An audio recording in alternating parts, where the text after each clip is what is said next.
Hi guys, so my name is Nuha and today I will do a TED Talk video with you guys. So first of all, before we get into this TED Talk video topic, I want to show you guys about one of the book that I have. This is about a tutorial on how to pray properly as a Muslim woman or as a Muslim man. So what is the correlation of this book with my topic today on how to realize that growing up you understand that people is not judged based on their appearances, based on what they presented to be, but based on how they treated others. So before, I always believed that if someone is praying properly, if someone seems religious outside, if someone read a book like this, then they will also be kind people. That if a place seems religious outside and representing a good cause, then all of the people inside will also be a good person. They will also be kind, they will also be compassionate, and they will also be fair. And yeah, it was naive thinking, guys, but I was young and I haven't seen of the world yet, and even now I haven't. So long story, my thinking of the world changed completely when I was 15 years old. Because at that time, I started to go into this junior high school. It was an Islamic junior high school, guys, with a dorm that we need to move into to study there. And I don't even want to go into this Islamic boarding school because before I have my own dream school that I worked really hard to get into. I even started to work really hard since junior high school. I tried to study as hard as I could. I tried to realize going to a good school would also help me to achieve my dream in the future. So I study and try to get into this program called acceleration class in junior high school, and I was really proud because I think that I was a step closer to a bright future. And it was not what I expected when I got a rejection letter from my dream school, because I always thought that I have a high chance of getting accepted there, but I was not. So yeah, it was really like make me self-conscious, and I have a really bad confident problem at that time.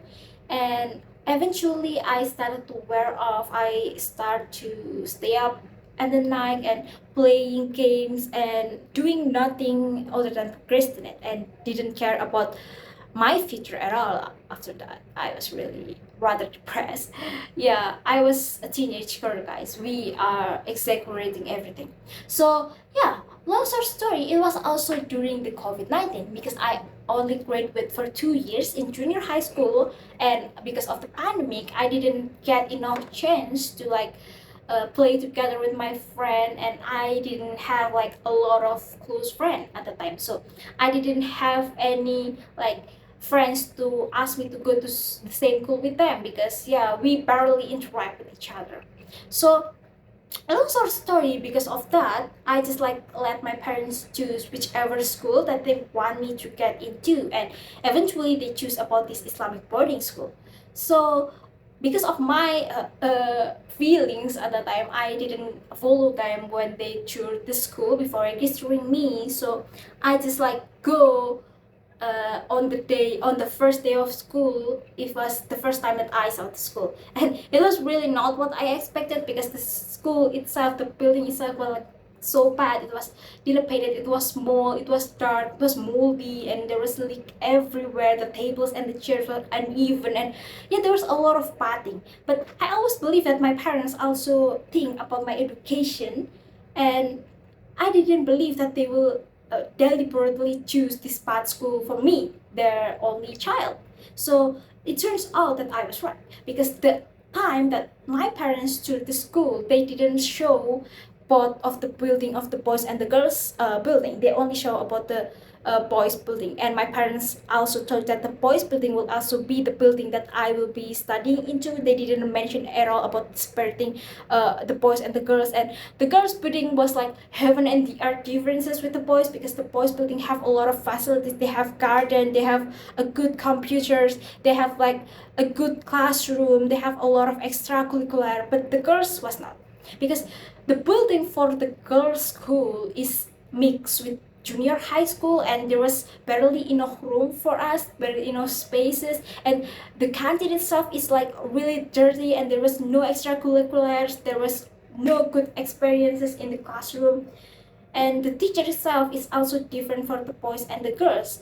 The teachers often say that the boys need to have a better education because they need a better future and they were smarter. I don't know why they are more free than us. They have more freedom, while the girls is like just told to study because we need to educate our child because we are the first educator of our child. No, guys, I want to study because I want a bright future. I don't want to study just because I want to have a better education for a child that I did not have. I was a teenager. It was inappropriate to tell a child about that.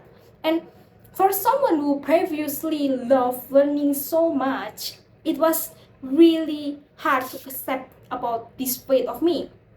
So yeah, and if you guys know, other than the education part and the building part, the food and the friend there is also like really hard to get together because the friend there is mixed with a lot of seniority, because in one room there was like 20 students sleeping, and we don't have a bed. We just sleep in a tiny mattresses. We eat there, we pray there, we study there, we sleep there. It was also really in a bad condition. It was dirty because teenage girls are lazy. There was a lot of dirty girls, and there was a lot of bullying too. I once was also told was my senior underwear. I don't know. It was disgusting. And one of my friend got bullied like worse. I don't know why they bullied her. I think they bullied her for the reason that she wears a niqab. But I think that the senior just like jealous of her because she was like smart, she was pretty,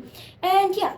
Long story, I also have a stomach problem because of the food there. Because in one room we like given a large basin with a rice there, and we didn't get told how to like portion the food for each people, and if we were late we wouldn't get enough food, and we cannot go outside to buy any food because it was also in the pandemic. So because of my stomach problem at the time, I also was bedridden for a week, and I also faint a lot, and even then there was no one to care for me, and they didn't let me to contact my parents at all. And eventually it got so much worse.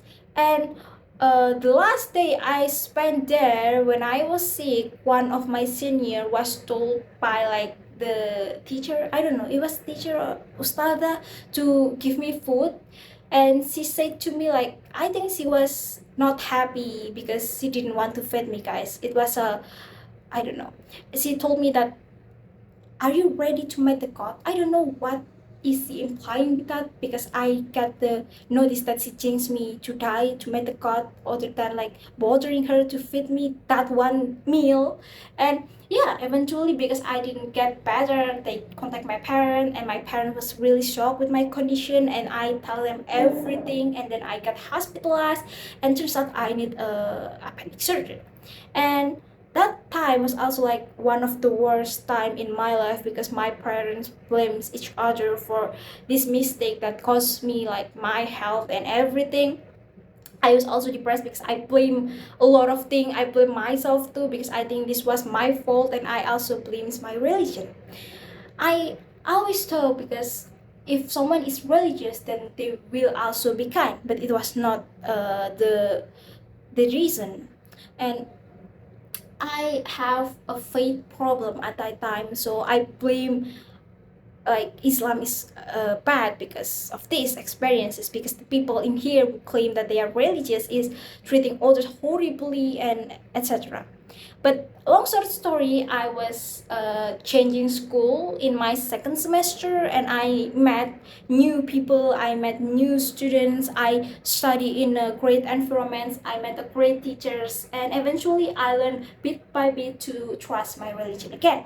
I learned one by one, and I start to like study again about my religion, about how like religion is not the problem of my bad experiences, because the problem was the people inside.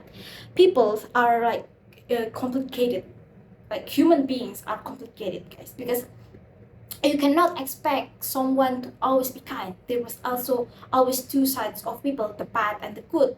And yeah, I eventually realized that even though someone seems so good outside, they will seem religious, they seem kind, like they seem to representing a good cause, it was not a promise that their characters will also be good, that their inside, their feelings will also be good. Because you need to understand people not only about how they like act outside, you need to understand them when they are alone, when there's nobody, and when they have like a power, how they act, how they like treated others in like lower than them. I don't know, it was at the time that I realized that I as I grow up, it was realizing that people can also have two sides of coin. They can also be kind people that seem bad, and they can also be bad people that actually are really kind. So this was why like I have a great idea that yeah, we need to realize that people is not always black and white. They all are like gray. And yeah, it was why I hope that everybody and understand that one of the bad experience in your life doesn't representing a big part of people, and you need to like believe in yourself and don't let yourself to be lead astray, because the one that can control about how your life turns out to be is yourself. And yeah, I hope that everybody can learn from their bad experiences and from my experiences. And I'm really sorry if there was any mistake from my video, guys. So thank you very much.